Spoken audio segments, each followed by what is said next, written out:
Hi there, Andy Serkis here, and I'm thrilled to be back in the recording studio to bring you J.R.R. Tolkien's The Lord of the Rings as an audio experience.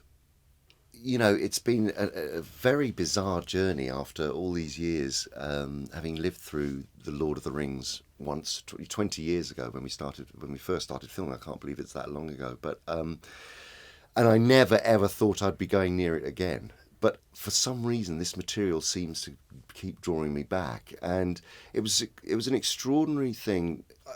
This all emanated from last year when we did this charity event called the Hobbitathon, where I read all of the Hobbit in one day to raise money for the NHS and for other charities during the first lockdown period. And after that, HarperCollins asked me if I'd like to do the audiobook for the Hobbit, and that was a pretty monumental task in itself. I never thought in a million years I would be coming back a year later to do The Lord of the Rings. I thought that part of my life had gone and was past, and I'd never be re-entering that world. But I have to say, it's been the most incredible experience. Really, it's been such a journey because, you know, it's a very personal thing getting to engage in a book in this way and to actually live with a book and sort of climb inside it and be part of it for such a long period of time. I mean, obviously The Lord of the Rings is 3 books and goes on this epic saga and adventure. And just, I don't think I'd ever have had the opportunity to read that book again in my life were it not for this experience. And I'm really grateful for it. But I have to say, on a day-to-day level, it was, I think, one of the most challenging, psychologically draining, frustrating, maddening, but also joyous and wonderful experience, because his writing is so, it's so personal and yet so epic. It's operatic, and then it's very, very detailed and emotional. And so to have that breadth of language on a day-to-day level has been so nourishing, I suppose, especially in the times that we're living in at the moment, where we're all shut off from the elements. And so to kind of live again through this huge outdoor adventure, travelling miles across desolate lands and through wonderful forests, and to engage in it, and have that opportunity to relive it has been both a thing of wonder and beauty, and also deeply, deeply exhausting and physically challenging and mentally knackering. Wow. I think we tallied how many characters there were. I think we got to about 120 or something like that. So there are many to choose from. You know, it's interesting because one of the characters that was not featured in the film was, of course, Tom Bombadil. And it really surprised me how much vitality and just what an explosive and wonderful being he is. And I think of all of the characters this time round, I really enjoyed creating him. Actually, I think he's so in touch, and so he's one of the few characters that has no side whatsoever. He just is. He's so present. He's so alive and vivid and positive, and I just found him intoxicating. Again, there are so many. It's bewildering the amount of great scenes in this book. I think one of the ones that I enjoyed bizarrely,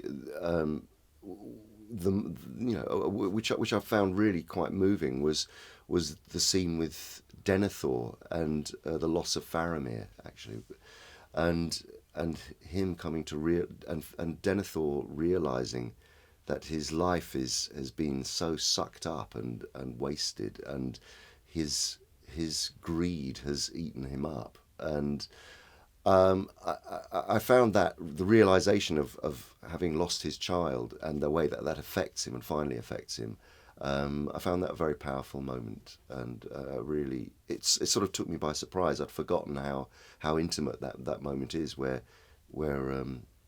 Gandalf is confronting him, and suddenly he realizes the loss of his son. I mean, I've always thought that Gollum as a character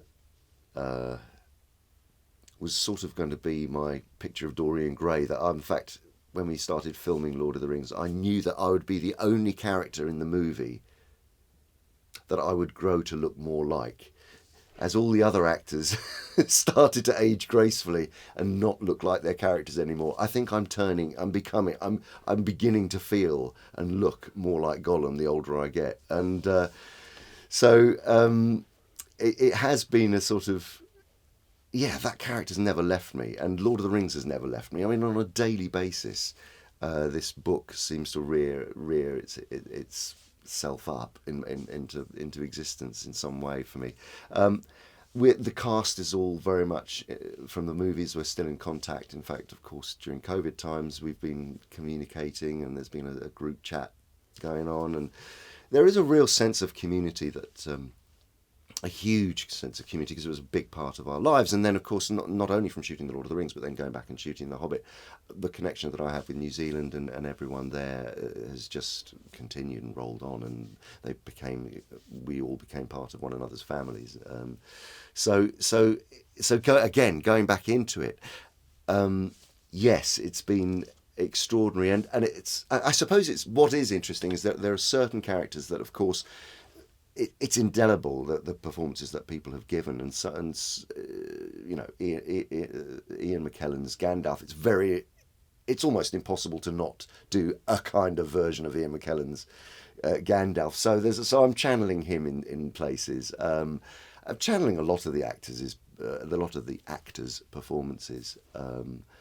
To a certain degree, some more than others, but there's definitely a flavour of that cast in this, and it's impossible to escape that, because they were just, you know, part of my psyche for such a long time.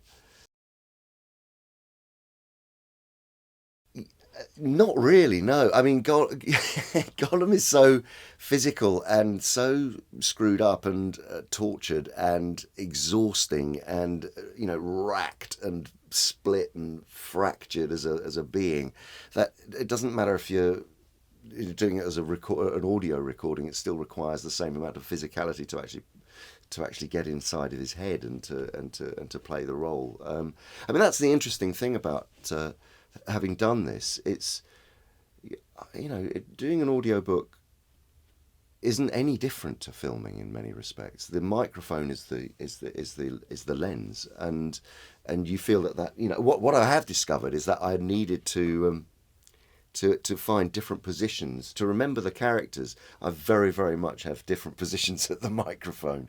So for instance, you know, if I'm doing Gimli's always down here. Legolas is always about here.